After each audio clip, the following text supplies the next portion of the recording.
Les jeunes trentenaires, ils sont plus préoccupés par le boulot, comment s'en sortir, plutôt que par l'avenir de leur pays.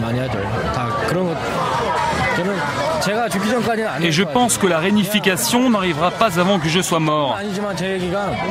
Vu ce qu'il se passe actuellement en Corée du Nord, avec la succession de Kim Jong-il, tout ça, ça va être difficile. En tout cas, si notre pays nous appelle pour faire la guerre, je suis prêt à obéir. Car comme vous le savez, nous les Coréens, on est très patriotes. Vive la Corée! Je suis prêt à répondre à la convocation. Vive la Corée!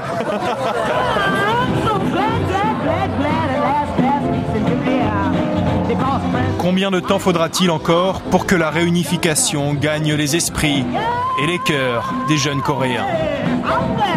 Depuis 60 ans, l'ombre de la guerre plane. Et la péninsule coréenne attend toujours ce matin calme qui amènera peut-être la paix.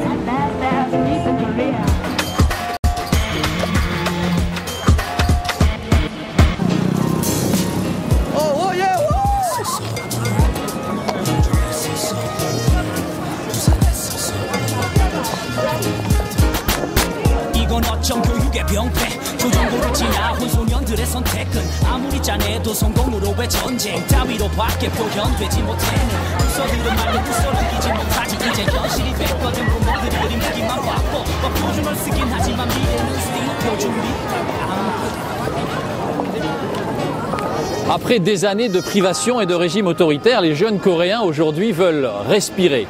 À Séoul, la création explose dans tous les domaines, la musique, le design, la mode ou encore les images. Au point que la Corée impose aujourd'hui ses tendances à tout le reste de l'Asie. La vague coréenne, c'est un reportage de Christophe Duchiron et Frédéric Basile.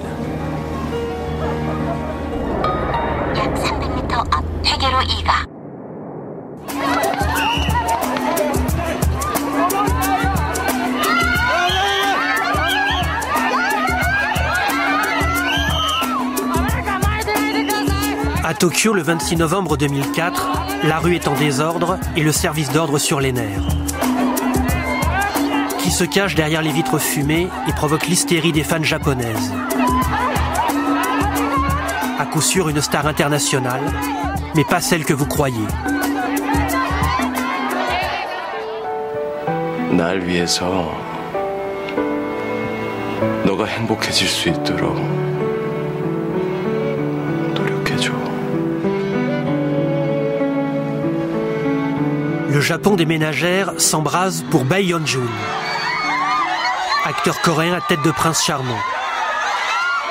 Premier rôle d'un feuilleton télé coréen intitulé Sonate d'hiver. Sur le coup, les dames sont prêtes à tout pour essayer d'attirer son regard.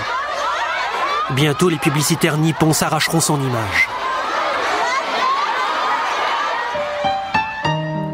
Sonate d'hiver est une comédie romantique à la sauce coréenne, nappée d'un sentimentalisme presque naïf et d'un goût prononcé pour les pleurs et le sirop d'émotion. Sonate d'hiver va connaître au Japon et en Asie un succès international, aussi incroyable qu'inattendu.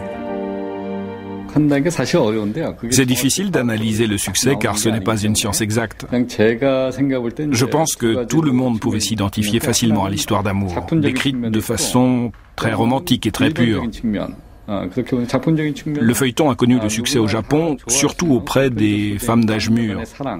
C'est une génération qui a beaucoup travaillé après la Deuxième Guerre mondiale, au rétablissement et à la modernisation du pays, au point que beaucoup de ces femmes ont sacrifié leur histoire d'amour.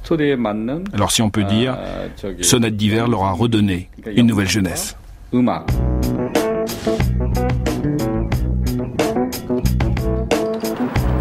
Automne 2010, Sonate d'hiver est toujours au sommet de la vague. Pour en avoir le cœur net, il faut sortir de Séoul, rouler 1h30 et atteindre l'île de Nami. Les touristes viennent du monde entier, principalement d'Asie. C'est une sorte de pèlerinage en hommage au héros du feuilleton qui a été tourné ici.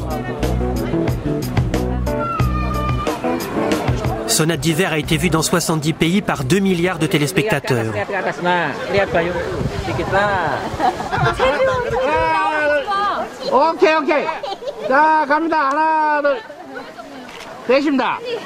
Sur l'île de Nami, le grand frisson romantique, c'est de se faire prendre en photo avec son héros préféré.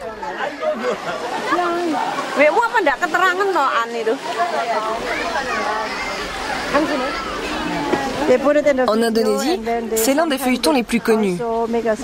C'est sorti en vidéo. Parfois, ils en font la publicité à la télé. Mais cela passe aussi à la télévision dans la plupart des pays d'Asie du Sud-Est. Les gens attendent toujours la diffusion d'un épisode avec impatience. Ils ont hâte de voir les deux acteurs principaux.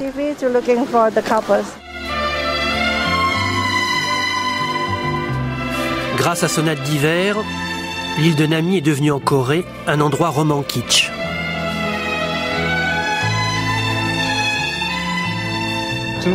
On se trouve à l'endroit où Bae Yeon-jun et Choi Ji-woo ont échangé leur premier baiser.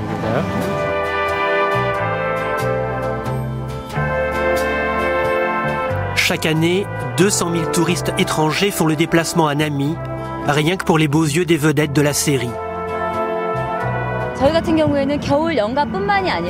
Oui, bien sûr, Sonate d'hiver a contribué au développement du tourisme en Corée, mais ce feuilleton a presque 10 ans déjà. Aujourd'hui, il y a plein d'autres feuilletons coréens qui connaissent le succès dans les pays asiatiques. Certains feuilletons sont même diffusés hors d'Asie, et donc je pense que les feuilletons coréens jouent un grand rôle pour faire connaître la Corée dans le monde entier.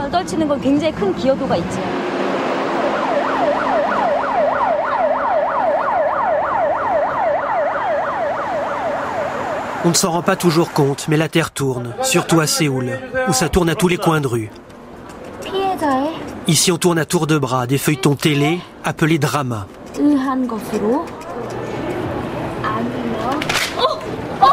Il y a des dramas pour toutes les générations, pour tous les goûts, pour tous les publics.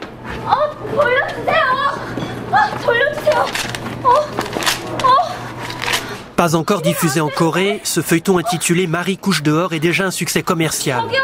Il a été prévendu en Chine et au Japon.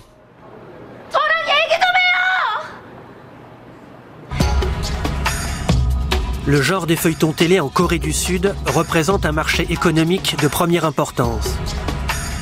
La chaîne KBS produit 1500 heures de drama par an et y consacre le quart de son temps d'antenne.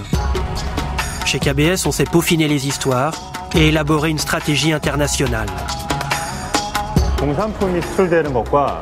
Exporter des produits industriels, ça n'est pas la même dimension que d'exporter des produits culturels. Vendre à l'étranger des téléphones portables et des voitures, c'était facile. Pour les produits culturels, en raison des obstacles de la langue ou de différences de mentalité, c'est beaucoup plus difficile. Le succès au Japon de Sonate d'hiver a commencé à nous donner confiance.